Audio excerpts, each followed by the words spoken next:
No puedo dejar de pensar que casi todo lo que se dice de política cabe en una sola palabra. Izquierda, derecha, conservador, liberal, bonito, feo, el nuevo orden, la oposición. ¿Pero realmente crees que una persona, una idea, cabe en una sola palabra? Hoy vamos a platicar de algo que últimamente me ha incomodado mucho. ¿Cómo usamos las etiquetas y los prejuicios como si fueran verdades? Y de por qué, cuando dejamos de usarlas, el mundo se vuelve mucho más interesante y mucho más real. Hace muchos años iba caminando con mi tío hacia el templo. Era temprano, hacía frío y era Shabbat. Y mientras caminábamos, le pregunté ¿por qué hay gente que maneja en Shabbat? Mi tío se quedó callado unos segundos y me contestó con firmeza: los que manejan en Shabbat no son judíos. En ese momento me quedé callado. Algo en esa frase me incomodaba.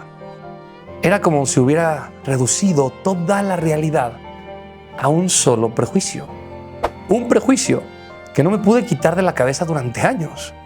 Los prejuicios son como etiquetas. El problema de los prejuicios es que no nos damos cuenta cuando los tenemos. Nos parecen tan normales que ni siquiera los vemos. Y aquí la pregunta real es: ¿tenemos prejuicios? ¿O los prejuicios nos tienen a nosotros? La neurociencia explica que nuestro cerebro está diseñado para clasificar. Es un mecanismo de supervivencia, seguro o peligroso, amigo o enemigo. Pero hoy usamos esa misma lógica para simplificar personas, ideas y hasta países enteros. Y aquí es donde empieza el problema. Ludwig Wittgenstein, uno de los más grandes filósofos, decía: los límites de mi lenguaje son los límites de mi mundo. Y si solo tengo etiquetas, entonces lo único que puedo ver son etiquetas. Pero la realidad no cabe en las palabras. La Kabbalah enseña que todo el mundo es multiplicidad, es exponenciación. La Kabbalah dice Shirim Panim la Torah. En otras palabras, la Torah tiene 70 caras, en donde justamente se habla de que no existe nada más una sola interpretación, sino que tenemos que poder entenderla de forma coherente como es, pero entenderla desde diferentes partes. Decir que la Torah tiene 70 caras no es una forma de salirnos por la tangente, sino es simplemente una forma de aceptar que no hay una sola interpretación y que varias interpretaciones pueden quedar en el mismo lugar. Pero lo interesante es que ni siquiera con la Torah, y creo que menos con la Torah, si incluso algo como la sabiduría judía, que es muy profunda, acepta que no existe nada más una sola interpretación correcta, ¿por qué creemos que la política, las personas, pueden reducirse a una sola palabra? Existe algo que se llama la teoría de la herradura, en donde podemos ver que los extremos políticos no están en lados opuestos de una línea, sino que cuando son extremos se curvean y terminan tocándose en el centro. Hitler etiquetó a pueblos enteros como inferiores. Stalin etiquetó a millones como enemigos del pueblo. Mao etiquetó como contrarrevolucionarios a quienes no se sometían. Cuando las etiquetas empezaron a reemplazar la complejidad de las personas, el siguiente paso siempre fue el sufrimiento humano. Foucault decía que el lenguaje no solo describe la realidad, sino que la puede crear. Cuando etiquetamos algo, no solo lo nombramos, le damos existencia, valor o poder hacia él, e incluso destino. Borges hablaba del Aleph, que aunque es la primera letra del alfabeto hebreo, él se refería más bien a un punto donde se puede ver toda la existencia y toda la realidad al mismo tiempo. Desde cómo huele el pan hasta incluso alguna persona política. El problema es que es demasiado abrumador. ¿Y sabes por qué nos parece abrumador? Porque rompe todas nuestras etiquetas. Nos recuerda que la vida es compleja, hermosa y caótica. Y eso para muchos es aterrador. Porque al final, la nueva forma de pensar va más allá de las etiquetas. Y eso significaría que no definamos a las personas por las etiquetas, sino que sepamos que esas etiquetas son características solamente de hacia dónde piensan ellos, pero no son todo lo que son. ese Aleph nos recuerda que la vida es compleja, es hermosa y caótica.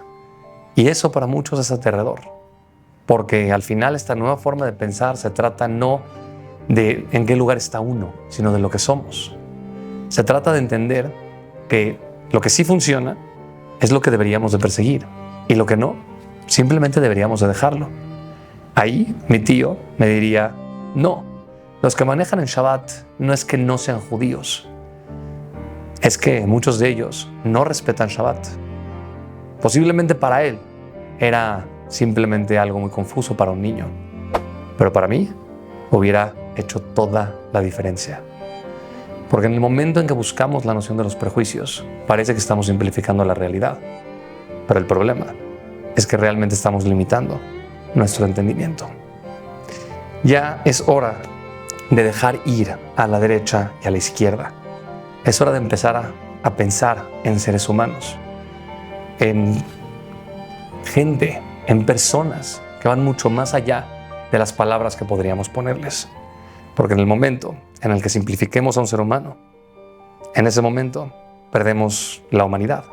No solo la de la persona que estamos etiquetando, sino también la nuestra. Perdón, Marca Char del futuro. Haciendo la edición me di cuenta que no les dije que se suscribieran y honestamente me encantaría seguir con ustedes. Ya que vengo del futuro, les tengo que decir que tenemos un camino muy largo por delante. Así que, acompáñame. Y ahora, sigamos con el video. La izquierda y la derecha tratan de abordar la forma de solucionar los problemas. Y ese es el punto, solucionar los problemas que tienen los sistemas. La izquierda, cuando ve un problema como un niño pidiendo limosna porque tiene hambre, lo que dice es deberíamos de darle dinero al niño para que pueda comer. La derecha normalmente dice vamos a hacer una estructura para que ese niño también pueda comer. Y mientras las personas empezamos a discutir quién tiene razón, si la derecha o la izquierda, el niño sigue pasando hambre. La forma de la izquierda y la derecha ya no se tratan de una noción política. Se han vuelto identidades, en donde si nosotros nos llegáramos a salir de alguna de ellas, parecería que no nada más le estamos fallando a las ideas o a nuestra identidad, sino le estamos fallando al niño. El problema es que este niño ya no es parte de la conversación. El problema de que alguien pase hambre ya no es parte de esa conversación. Ahí es en donde la izquierda y la derecha se vuelven más limitantes de lo que se vuelven una forma de entendimiento. Ya no estamos discutiendo cómo solucionar el problema, sino cómo reafirmar nuestra propia identidad porque es más fuerte o porque tiene más recursos. Y eso simplemente deja el tema, el problema, fuera de la ecuación. Estamos tan distraídos, quejándonos y discutiendo sobre nuestras identidades que dejamos de ver la realidad por lo que es. Ahora ya tenemos personas que no pueden salirse de la idea de que la izquierda a fuerzas completamente tiene que ser buena o que la derecha tiene que ser excelente.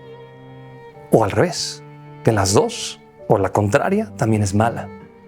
Lo interesante es que la izquierda y la derecha se empezaron a dar debido a los lugares en donde se sentaban respecto a un parlamento. Y lo interesante no se trataba tanto de quién tenía razón, sino que se necesitaban las dos perspectivas para poder generar una realidad. En el gobierno de Abraham Lincoln, cuando le preguntaron quién tenía que formar parte de su gabinete, justamente él no se quedó solamente con los de su partido, sino que buscó meter a todos, porque ahí es cuando realmente existe el contrapeso, donde las personas no nada más pueden pensar libremente, sino que en lugar de gritar esas ideas, podemos platicarlas. En lugar de imponer nuestra voluntad, podemos preguntarle a la realidad lo que necesita. Ahí es en donde realmente solucionamos los problemas.